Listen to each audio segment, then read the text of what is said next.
Today's main stories now in Victoria will go into lockdown from midnight for 5 days, causing Queensland to close its borders to Greater Melbourne from 1 a.m.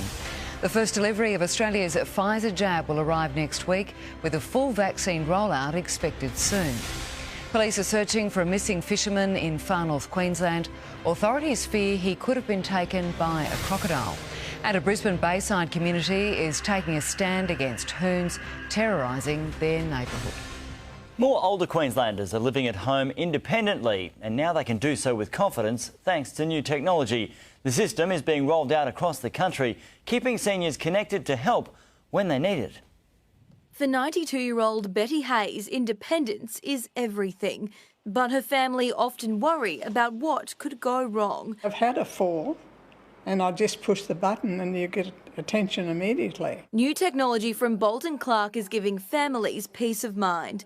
The In Touch home safety system allows seniors to live independently with confidence. When something unusual happens, it will raise an alert, send the alert on. You have reached Burt and Clark Emergency Response Centre. Betty and her daughter Jenny have been trialling the program for 18 months. Sensors are in the kitchen, bathroom, bedroom and living room. Betty also wears an alarm around her neck. If she falls over and she goes unconscious, the button actually works within a certain amount of time and it will send the alarm off. Therese Willie can't wait to caravan across Queensland, knowing she has support at the touch of a button. If I was either in a car accident or I was stranded or I'd had a heart attack or an asthma attack, I know that all I've got to do is reach for my alarm. The technology has now been rolled out in 1,600 homes across the country. Burt and Clark expects that number to exceed 2,000 by the end of June. Even if you don't want to acknowledge that your loved ones may need extra care, the system will tell you that. To help keep families in touch, Anna McGraw, 7 News. Weather now, here's Bertie. Thanks for that, Max, and hello everybody. Sensational start to the weekend tomorrow. We're expecting a pretty good day. Very hot as well. We'll get into those temperatures shortly as we come to you live from Broadbeach. Let's take a look at today's temps around the southeast. 28 to 29 coastal regions, also for Logan. Creeped up to about 30 degrees in the city, 31 for Ipswich and 33 for Gatton. To the charts here, you can see that inland trough stretching all the way south of Broome, or the Kimberley coast and Pilbara coast, all the way through to Victoria, bringing some pretty cold weather for the southern majors, but that is making its way to the east coast quite quickly. We'll see the effects of that late tomorrow afternoon around Stanthorpe, and then on the east coast more so early Sunday. So a big strong southerly change forecast for that. But for tomorrow, some heavy rain for those to the south. Obviously a little bit of a low just sitting just to the east of Alice Springs, going to direct down some northeasterly winds to us, so hot temps on the way. Around the nation now, cool and 21 degrees for Melbourne and Hobart, down to 14 overnight. A couple of storms for Sydney as that change moves through, 21 to 25. However, behind that system, it's quite clear. Have a look at Perth, 32 degrees.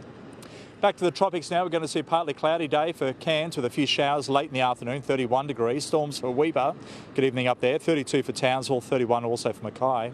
Further south, quite warm as an afternoon storms for Longreach and 35 degrees. Coastal regions, Rockhampton, 35 as well, but it's going to remain partly cloudy. 30 degrees for Hervey Bay, down to 21 overnight. A couple of showers and storms for Stanthorpe. That's the start of that change pushing through. And then it could reach Toowoomba late tomorrow evening, upwards of around 31 degrees, a hot day to start with. Take a look around the southeast now, getting upwards of around 31 degrees coastal regions, down to 20 tonight for Bayside, 21 to 30 Gold Coast, 19 to 35 for Ipswich and 20 to 32 for Logan, 32 the high for Caboolture also. On the water, north-northwest, turning north-northeast, 15 to 20 knots, seas 2 metres, swells 1.5, a little bit bumpy on the ocean. In the city, 21 to 33 degrees and partly cloudy, looking pretty good as we look ahead now. Sunday, in comes that change. That strong wind warning has not been issued, but it will be issued on Sunday afternoon into Monday, lasting for a few days. Upwards of around 30 degrees Monday, showers staying with us till Friday, 29. Similar for Ipswich, showers and storms late Sunday, 27. Warming up Monday before dropping back throughout the week. Similar for the Gold Coast regions, 21 on 27 Sunday, 28 on Monday. Showers throughout the week for the Sunshine Coast as well, cooling down to a top of only 26 degrees. Let's take a look at the waterways for tomorrow. Well, the surface tomorrow looks as though that northwesterly breeze will be up nice and early, turning more north-northeast as the day progresses. Big southerly change coming through later on Sunday, so that'll generate a whole new swell all of next week, looking really good as well. The points at the moment worthwhile. Morning run-up tide, we'll see the open beaches firing up, swells at around waist to chest high. Obviously, as it drops away, swimmers please stay between the flags. There'll be some rip sweep and undertow. Now, if you're going out boating, not too bad for those keen to get out there early. Watch the pressure waves on the coastal bars later in the day as that tide starts to turn. Fishing wise, have a look at this for a close call. Rob Bronson nearly getting nailed in the head by marlin. These small fish, plenty of them out there at the moment, very flighty. You're one lucky man. Speaking of luck, have a look at this for a mud crab. Taken up there in the Logan River. A definite weird one, that's for sure. First one in my books. Thanks, Bertie. And that's all from us this Friday. Thanks for your company. We'll have updates throughout the evening. Katrina Blowers with you tomorrow night. But for now, from all the team, we hope you have a very good night. Good night.